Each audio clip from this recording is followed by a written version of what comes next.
Hola chicos y chicas, bienvenidos y bienvenidas a un vídeo más del profesor Guillermo. Hoy con un resumen de noticias de algunos de los sucesos más interesantes que han ocurrido la última semana. Hoy es domingo 23 de agosto y les quiero compartir tres noticias y dos futuras noticias. Vamos allá. Entonces, quiero compartir con ustedes, muchas gracias por estar ahí, por ver los videos, darle like, compartirlos y todo eso. Y estas son las tres noticias que les quiero contar. Un poco la actualidad de lo que está ocurriendo en Bielorrusia, después quiero hablar de Brasil y el aborto y el caso del posible envenenamiento de un opositor en Rusia. En futuras y próximas noticias, después les comento. Entonces, en primer lugar, ¿qué es lo que está ocurriendo en Bielorrusia? En un video anterior yo les comentaba el caso de Svetlana Tijanovskaya, la opositora al régimen del último dictador de Europa, Lukashenko, que se tuvo que exiliar voluntariamente, pero le invitaron a que se exiliara después de las elecciones fraudulentas de hace 2 semanas. ¿De acuerdo? Entonces, ¿cómo está la situación? Hoy en día, Bielorrusia es uno de los temas que genera más tensión en el tablero mundial y concretamente en el escenario de Europa. ¿Por qué razón?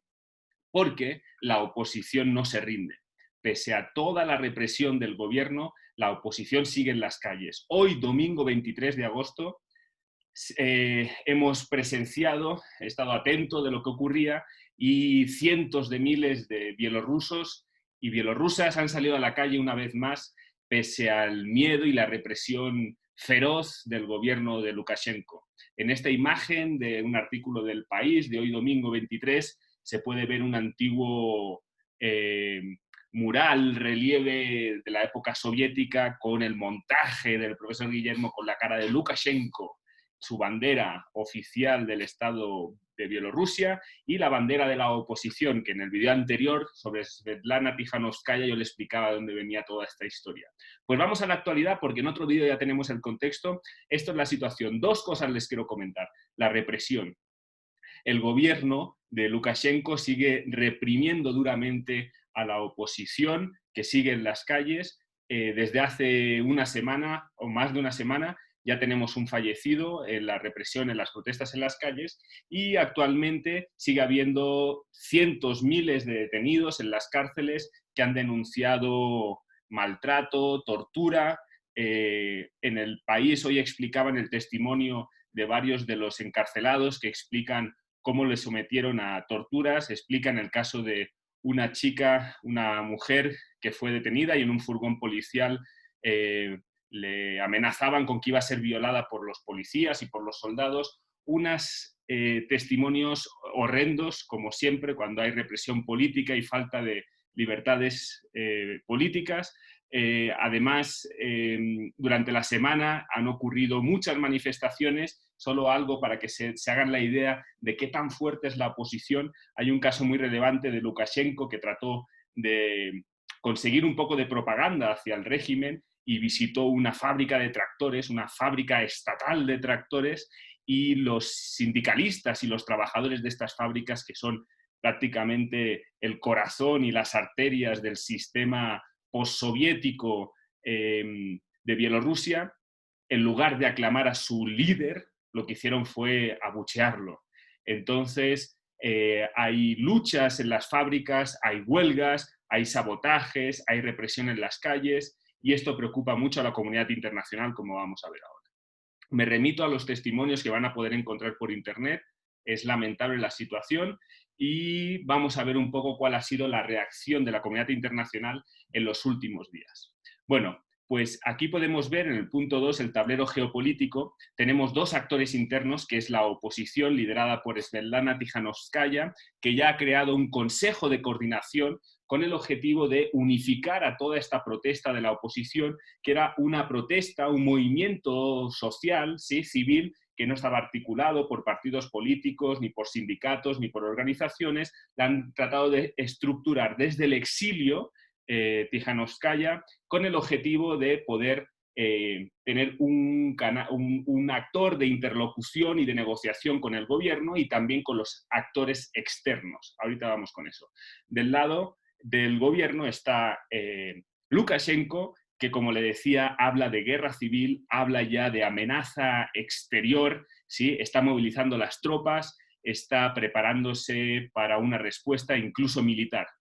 En las últimas apariciones de Lukashenko esta semana aparece vestido de militar y hoy domingo, mientras la población se estaba manifestando de manera pacífica en las calles, él ha aparecido con un chaleco antibalas desde su residencia preparado para la guerra.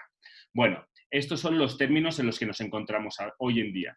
En el tablero internacional, los actores externos más importantes que están involucrados en esta crisis de Bielorrusia, bueno, pues el primero de todos, Rusia. ¿Por qué? Como veíamos en el vídeo anterior, Rusia sigue siendo la potencia extranjera con mayor influencia en Ucrania, en Bielorrusia. Y yo les explicaba que la economía está súper conectada. Bielorrusia es una antigua República Socialista Soviética de la URSS y sigue habiendo muchísimos lazos. ¿Qué es lo que ha ocurrido con Rusia? En los últimos años Lukashenko se había alejado de Rusia y se había ido acercando poco a poco hacia la Unión Europea. Entonces, el segundo actor importante es el de la Unión Europea. Respecto a Rusia, es muy difícil interpretar y medir las posiciones políticas de Rusia. Hay muchos analistas que tratan de resaltar un punto u otro. Se han escuchado voces críticas desde Rusia hacia Lukashenko, pero también Putin ha dejado muy claro y el gobierno ruso ha dejado muy claro que no iba a permitir una intervención extranjera en la resolución del conflicto de Bielorrusia. ¿Sí? Hay una cosa que teme muchísimo Putin, que es otra revolución de colores, como la que ha ocurrido en otros estados de la antigua Unión República Socialista Soviética y que han llevado a la pérdida de influencia de Rusia. Para Rusia es muy importante mantener a este estado tapón. Tienen que pensar ustedes que Bielorrusia es un estado que amortigua la frontera con la OTAN y con la Unión Europea y para Rusia es muy importante su presencia.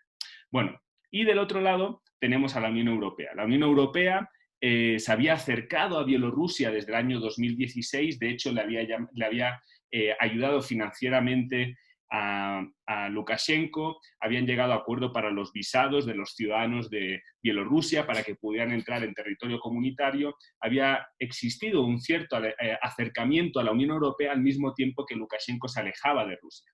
Pero en la actualidad, esta semana se rompieron todo el tipo de cooperación y todo tipo de apoyo a Lukashenko porque los ministros de Exteriores de la Unión Europea, representados por Josep Borrell, que es un español que es el alto representante de Asuntos Exteriores de la Unión Europea, han condenado al régimen de Lukashenko.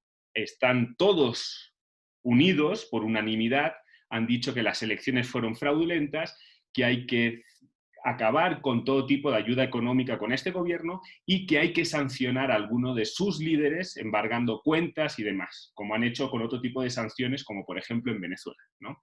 Entonces, esta es la posición de la Unión Europea y sobre el papel de la Unión Europea, hoy domingo también hay un artículo muy interesante, una entrevista a Josep Borrell, que es el alto representante de la Unión Europea para Asuntos Exteriores, que aquí con unas botas de montaña, supongo porque está por el norte de España, y entre conferencia y entrevista, pues hace un poco de montañismo. Josep Borrell, representando a la Unión Europea, lanza una idea muy interesante, que es, el caso de Bielorrusia no es el caso de Ucrania.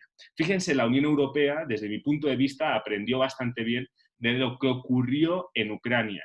Lo que hizo la Unión Europea en el caso de Ucrania es ponerse claramente del lado de la oposición al gobierno de Ucrania. Esto ocurrió en torno al año 2014 aproximadamente, y lo que acabó ocurriendo es que Rusia usó su fuerza, ¿sí?, para intervenir en Ucrania y anexionarse la península de Crimea.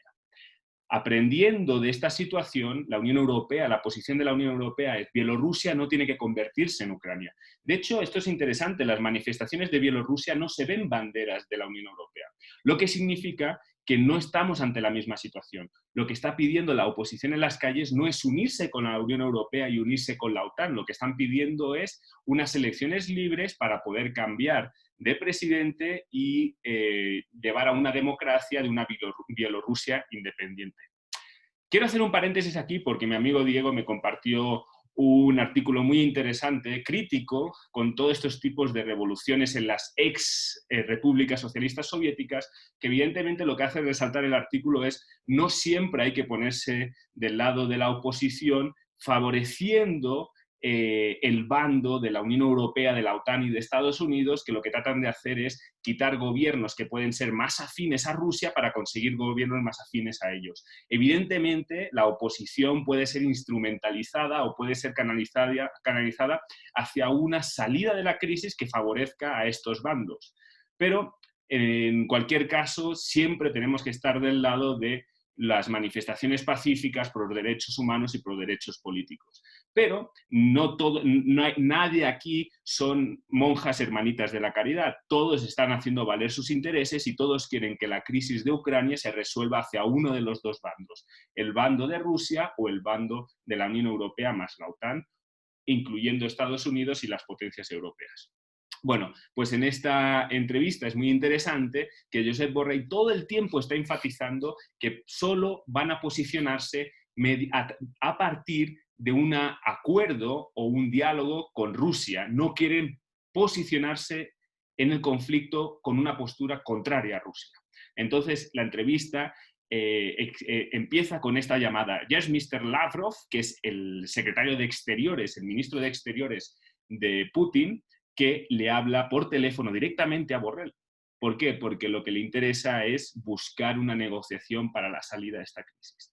Bueno, pues entonces tenemos el actor de la Unión Europea que ha condenado al régimen, ha empezado a sancionarlo, pero que busca la negociación con Rusia para la salida de este conflicto. No sabemos muy bien aún cuál va a ser la posición de Rusia. Esto es lo que me ha costado más tratar de vislumbrar qué es lo que podría ocurrir. Es muy complicado porque la información es muy poca, pero siempre está por ahí la intención de Putin de unir, anexionarse Bielorrusia. De hecho, es curioso, hay un acuerdo de 1999 por el cual Bielorrusia y Rusia hablan de una futura unión que incluye cuestiones económicas, comerciales, incluso la unión del Parlamento y del Poder Legislativo, una misma moneda y una misma bandera.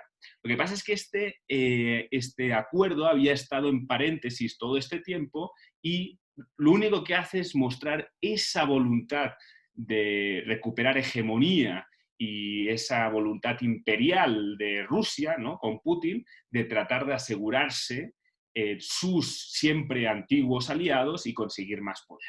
Entonces está por ver cuál va a ser la posición de Rusia. La posición de la Unión Europea es condenar y oponerse al gobierno de Lukashenko, pero buscar la negociación con Rusia. Y por en medio también hay otro actor externo muy importante, que es el caso de la OTAN. La OTAN ha sido señalada por Lukashenko como un actor que está tratando de interferir en el conflicto de Bielorrusia. Rusia no va a permitir esta interferencia. La OTAN ha desmentido toda acusación de Lukashenko respecto a movimiento de tropas hacia Polonia o Lituania y demás, pero la OTAN es importante porque justamente, como pueden ver en este mapa, Bielorrusia es un estado tapón entre estos países en color azul que son estados de la OTAN. Bueno, entonces está por ver qué va a hacer la OTAN y está por ver qué va a hacer Estados Unidos. Creo que ha habido o va a haber una reunión de Tijanovskaya con el gobierno estadounidense en el marco de las posibles salidas, ¿no?, a esta crisis. Bueno, pues esta es la situación en la que nos encontramos hoy. Mucha movilización y mucha represión, un gobierno a la defensiva, cerrando sus filas en el aparato militar y represivo, que trata de buscar canales con Rusia y Rusia tratando de definir cuál va a ser su estrategia y recibiendo llamadas por parte de la Unión Europea para definir cuál va a ser la salida. Es evidente que Putin tiene una decisión muy importante, muy difícil de adivinar, ¿no?, cuál va a ser su estrategia. Hay básicamente dos formas, ¿sí? Una sería una intervención en Bielorrusia, como hizo en Ucrania, cuando unos señores de verde se le quitó el parche de la bandera de Rusia y aparecieron en Crimea y en Ucrania para anexionarse esos territorios. Esa es la opción 1, lo cual podría llevar a que la oposición, que ahora mismo no es anti-Rusia, se convirtiera en una posición anti-Rusia pro-Unión Europea. Esa es la opción 1, la opción 1, que no es descartable, pero de momento no hay pruebas de ello. Y la opción número 2 es que Putin aparezca como el garante de la democracia con una salida negociada, que abandone a Lukashenko, que negocie con la oposición para unas elecciones. En esa situación, Putin podría conseguir mucho más posicionamiento político, incluso presentar a un candidato suyo para que el gobierno fuera prorruso con otro presidente salido de las urnas de manera democrática. Esto es un poco el juego geopolítico en el que nos encontramos. La próxima semana va a ser una semana de muchas noticias y tenemos que estar atentos de cómo se va desenvolviendo esta crisis. Bueno, pues tenemos el conflicto de Bielorrusia y después otra noticia que a mí quería rescatar en este resumen de noticias porque es la que más me ha impactado desde el punto de vista humano. Eso es geopolítica, alta política y la realpolitik, y esto tiene que ver con los derechos fundamentales de las mujeres, ¿no? Que tiene que ver con el aborto en Brasil. No sé si lo han visto, pero el domingo pasado una niña brasileña, además negra, porque casi todas las niñas que tienen hijos entre los 10 y los 14 años, la gran mayoría son negras, es decir, que es un problema que además es un problema que incluye racismo, ¿no?, y discriminación. Una niña de solo 10 años que había sido violada por su tío desde los 6 años, se quedó embarazada. Entonces, en ese momento, la niña acudió a un hospital con el apoyo de su abuela y la justicia le permitió abortar. ¿Por qué razón? Porque uno de los supuestos que incluye la ley de Brasil para poder abortar es, una vez más, cito a la fuente de El Orden Mundial, porque hacen unas infografías muy buenas. En el caso de Brasil, tienen la interrupción legal del embarazo en casos de supuestos, y los supuestos que incluyen son la violación, y M, que significa permitido en casos de malformaciones. En color verde son los poquitos países que tienen una ley de plazos, es decir, que más allá del motivo, ¿sí?, del supuesto, las mujeres pueden decidir abortar, ¿no?, interrumpir legalmente su embarazo. Bueno, pues esta niña, la noticia es la siguiente: esta niña, si su situación ya era súper dramática por la violación, por la edad que tenía, por todo lo que conlleva, ¿no?, esta situación tan traumática, se ha tenido que enfrentar a todo un poder que está constituido en Brasil, que son los ultraconservadores, los pastores evangelistas, los movimientos de ultraderecha que están por las calles y que se plantaron en la puerta del hospital, tratando de influir todo el tiempo sobre la decisión de los médicos y de la justicia para que no se practicara ese aborto. Entonces, es una niña que se ha enfrentado a un poder que está constituido en Brasil, que da realmente muchísimo miedo desde el punto de vista social y político. Hay por ahí una bloguera súper polémica que se llama Sarah Winter, que ha sido detenida, investigada por la justicia de Brasil por llamar a levantarse en armas, llamar al ejército a un levantamiento militar, que va armada con su movimiento político por las calles, y que dijo el nombre de la niña y dijo en el hospital donde iba a interrumpir su embarazo para presionar, castigar y amenazar a la niña, a los médicos y a la justicia brasileña. Afortunadamente, la niña pudo hacer valer su decisión con el apoyo de su abuela, pero lo que nos muestra es que en América Latina seguimos teniendo, y en todo el mundo seguimos teniendo, sectores políticos, sociales, religiosos, que atentan contra este derecho fundamental de las mujeres. Esto es todo lo que les quería decir. Es un tema que a mí me impactó muchísimo esta semana y lo quería compartir con ustedes. Y invito a mis alumnas feministas, que seguro que saben muchísimo más y que les interesa el tema, a que un día hagamos un video sobre la situación de los derechos de la mujer en América Latina, que puede ser súper relevante porque tiene un movimiento feminista en auge, importantísimo para la región y en todo el mundo. Entonces, ahí está la invitación. Muy bien, y la tercera noticia, una vez más aparece Rusia y Europa. ¿Por qué razón? Porque también es una noticia un poco triste, que suena un poco a película de espías, pero así nos tiene acostumbrado nuestro presidente, el presidente Putin.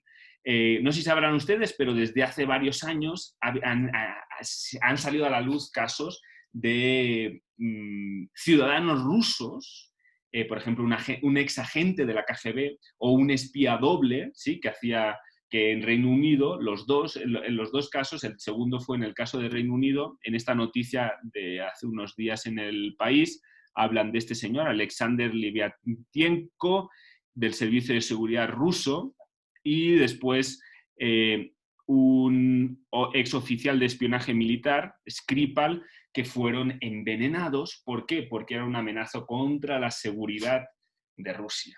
Bueno, pues la última noticia es que este opositor, que es uno de los opositores más conocidos y populares, influyentes en la política rusa, que se llama Navalny,